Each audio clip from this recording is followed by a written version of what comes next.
हमारी पैसन फिर से बीमार हो गई है।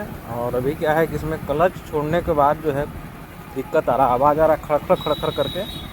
मैं दिखा नहीं पाऊँगा क्योंकि अभी मैं खुद से राइड कर रहा हूँ और अभी मैं इसका सामान लेकर आया हूँ। ठीक है, एक सेकंड कोशिश करता हूँ। ऐसे चल रहा है अभी, तो क्लच छोड़ेंगे ना तो आवाज़ खड़खड़ करके आ रहा है, तो दिखाता हूँ। ये है सेंटर क्लच, इसका पार्ट नंबर देख लीजिए, इसका प्राइस देख लीजिए। ये है प्रेशर प्लेट, इसका पार्ट नंबर देख लीजिए, इसका प्राइस देख लीजिए। ये है फ्रिक्शन प्लेट, इसका पार्ट नंबर देख लीजिए, इसका प्राइस देख लीजिए। 3 पार्ट हम चेंज करेंगे, उसके बाद देखेंगे क्या रिजल्ट आता है। तो बाइक हमने अभी ओपन करवा लिया है। राइट साइड से क्लच साइड वाला पूरा ओपन हो चुका है कवर। इस टूल के हेल्प से क्लच असेंबली को बाहर निकाला जाएगा। इस टूल में 2 पॉइंट बने होते हैं जो होल में जा कर के सेट हो जाते हैं, और उसके बाद दूसरा टूल जिससे ओपन किया जा रहा है, ये इस टूल में भी 4 पॉइंट बने होते हैं। ये 4 पॉइंट जा कर के फिक्स हो जाते हैं, ये आप देख सकते हैं। उसी के थ्रू ये जो स्पेशल नट है इसको ओपन किया था। उसके बाद देखिए ये वाला असेंबली बाहर अब जो है इसमें भी उसी टाइप से खोला जाएगा।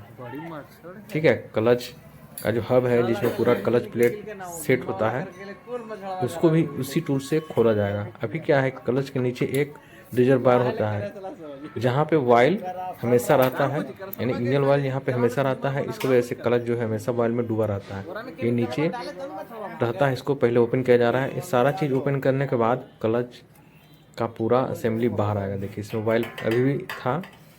ये इसलिए दिया जाता है क्योंकि अगर वाइल कभी कभी गिर जाए, बाय द वे किसी वजह से वाइल सूख जाए या कुछ भी हो जाए, तो वहाँ पे वाइल ज़रूर रहे।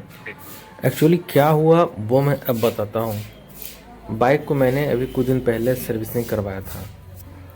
सर्विसिंग में मैंने इंजन ऑयल भी चेंज करवा लिया, और क्लच प्लेट जो है वो लगभग जला हुआ ही था। तो जला हुआ क्लच प्लेट पहले के ऑयल के अकॉर्डिंग सेट था और बाइक नॉर्मली चल रहा था, बढ़िया चल रहा था, कोई इशू नहीं आ रहा था। क्लच छोड़ने में बढ़िया से ही चल रहा था। बट जैसे ही इंजन ऑयल नया वाला डाला, उसके बाद क्या हुआ कि फ्रिक्शन कम गया, यानी कि ज़्यादा स्मूथनेस आ गया। नया ऑयल जब डाला तो स्मूथनेस ज़्यादा आ गया, और क्या हुआ कि क्लच जो है अच्छा से इंगेज नहीं होने लगा, क्योंकि क्लच प्लेट तो पहले से जला हुआ था। जब मैंने चलाया तो मैंने एक गेस किया कि क्लच छोड़ने के बाद एक्सीलरेट कर रहे हैं तो गाड़ी भाग नहीं रहा है, बस एक्सीलरेशन का आवाज़ आ रहा है, मतलब पूरा एक्सीलरेशन हो जा रहा है लेकिन पिकअप उसके अनुसार नहीं मिल रहा है। तो फिर मैंने बताया कि देखिए ऐसा हो रहा है, क्लच प्लेट चेंज करना होगा। तो मैकेनिक ने बोला कि क्लच प्लेट लगभग जला हुआ था सर, बट हमने सोचा कि चलो अभी चल जाएगा कुछ दिन तो और देख लेते हैं, इस वजह से इसने चेंज नहीं किया था। बट जब ज़्यादा इशू आ गया छोड़ने के बाद तो पूरा खड़खड़ खड़खड़ करके आवाज़ आने लगा, तो बोला कि नहीं चेंज करवा लिए तो ठीक रहेगा। तो हमने सारा चीज़ लेकर के आया, 3 पार्ट चेंज होगा। आपने देख लिया कि हमने 3 पार्ट लेकर आया है, और अभी आप देख रहे हैं असेंबली चल रहा है।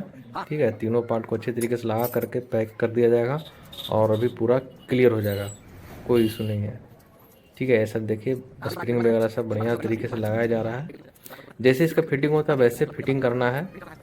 अगर आप घर पे करना चाहते हैं तो कर सकते हैं, लेकिन कुछ टूल का ज़रूरत पड़ेगा जो नॉर्मली रहता नहीं है घर में। देखिए ये जो है ये 8 नंबर 10 नंबर का ये टूल है, ये तो मिल जाएगा, ये नॉर्मली रख लेते हैं सब कोई। इंजन का कवर खोल लीजिएगा 8 नंबर से, ठीक है, और इधर का खोल लीजिएगा 10 नंबर से। बाकी जो 2 टूल है वो लगभग नहीं रहता सभी लोगों के पास, तो वो टूल अगर आप ये रखते होंगे तो आप घर पे कर लीजिएगा, कोई ज़्यादा इशू नहीं है करने में। ठीक है, तो रिजर्व वायर लगाया जा रहा है। ठीक है, रिजर्व वायर लगेगा तो यहाँ पे इंजन वायर हमेशा रहेगा, क्लच सेफ रहता है। ओके, क्लच प्लेट डूबा रहेगा, सेफ रहेगा। तो मैंने आपको दिखाया था ओपनिंग के टाइम में, अभी लगने के टाइम में मैं आपको दिखा रहा हूँ। सब चीज़ अच्छे से लगाया जा रहा है।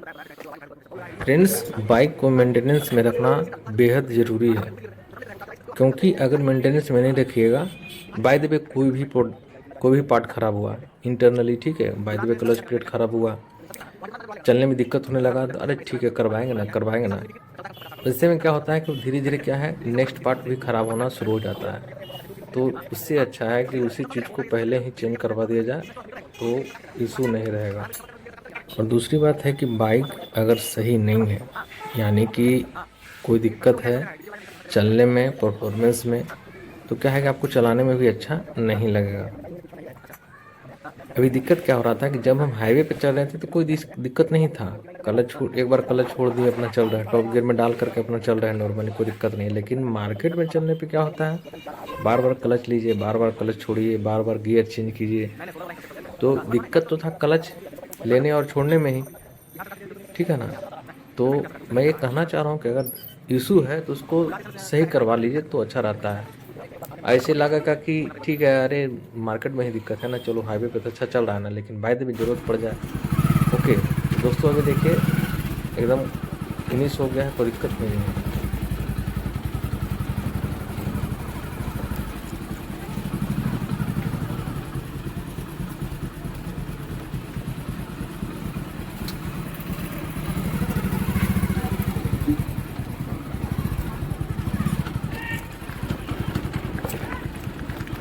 पहले जब चलाते थे तो ऐसे क्लच होता था, घर से आवाज़ करता था। अभी सही हो गया, देखिए अभी उतना आवाज़ नहीं करता था।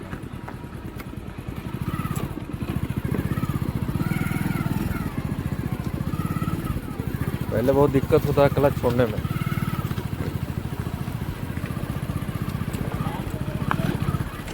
गियर चेंज करने के बाद क्लच होता था, घर से आवाज़ करता था। अभी वैसा कुछ आवाज़ नहीं कर रहा है।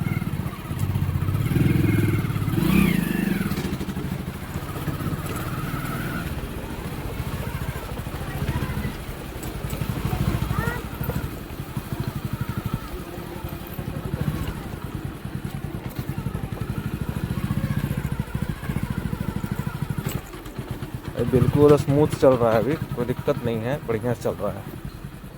ओके।